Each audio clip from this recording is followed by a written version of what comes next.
I know. This time I really do know. I know why you're excited. Hickenlooper is in. Hickenlooper, John, the former governor of Colorado. Now there are 13 people on the Democratic side running for president. And Hickenlooper, hey, Colorado, when he was governor when they became the first state in this country to legalize marijuana. So he's a long shot, but he's ahead in the polls among white guys who call each other bra. And on the other side of the ledger, Hillary made it official this week, will not run in 2020. But she said she will keep speaking out and will be heard, assuming you can afford her fee.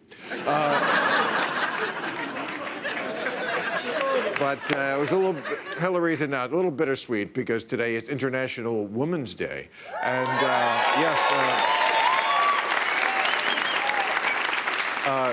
Trump marked the occasion by laying a wreath on the unknown first wife. It was very touching. Oh, you know who else is out? Bill Shine. He is Trump's fifth. He's had 5 communications director. This guy used to run Fox News. Apparently, he can't get along with Trump either. So Bill Shine, he is going to be moving over to Trump's campaign re-election headquarters. So he's moving to Moscow.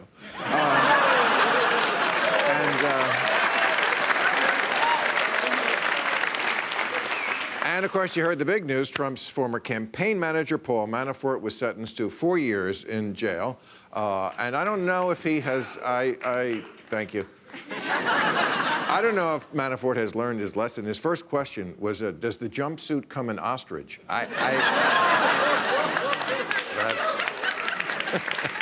Yeah, he got it pretty easy. The sentencing guidelines said he was supposed to get 19 to 24 years. He got 4, otherwise known as the white guy discount. And, I haven't seen a Trump supporter get off that much since Robert Kraft went to that massage parlor. Florida, I tell you. But the judge was in the tank for Trump to begin with. We saw this, right? He said Manafort lived an otherwise blameless life. What? Manafort's company was known as the Torturers Lobby. They worked for monsters. These were guys no one else would touch from places like Ukraine and Zimbabwe and Neverland.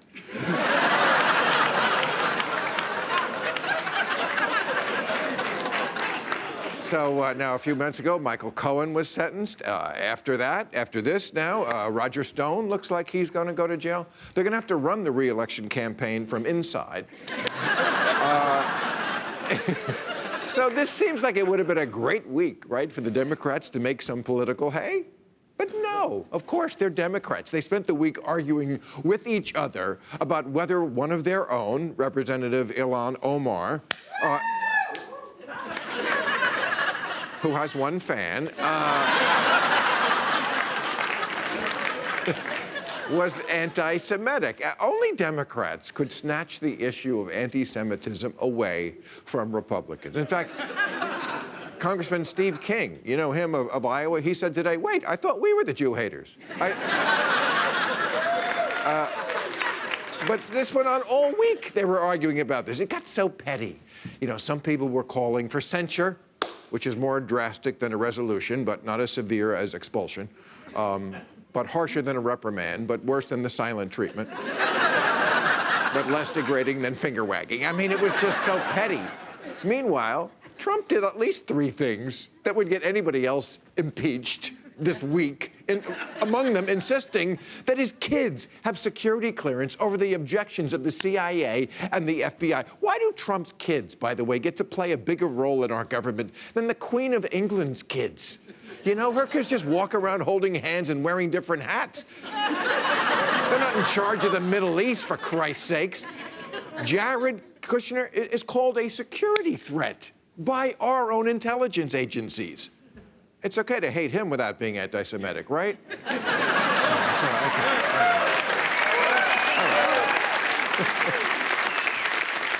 Also this week, a project of our first guest, CPAC, the Conservative Convention. It's kind of like the Conservative Oscars. Instead of when you get there, they don't ask, who are you wearing? They ask, what are you packing? And it was notable this week because Trump went on for 2 hours and 20 minutes. I mean, there were kids who were born at the beginning of the speech who by the end of it were dating R. Kelly. I mean, it was... What? I'm sorry this shit is in the news. You know what? The Me Too movement has finally caught up with the music industry, and it's about time. They have gotten a pass on assault like nobody's business. I mean, one tweet of an allegation about an actor or a director or a conductor, and they're gone. With musicians, everybody's like, I'm gonna need to see a 12-part miniseries on this.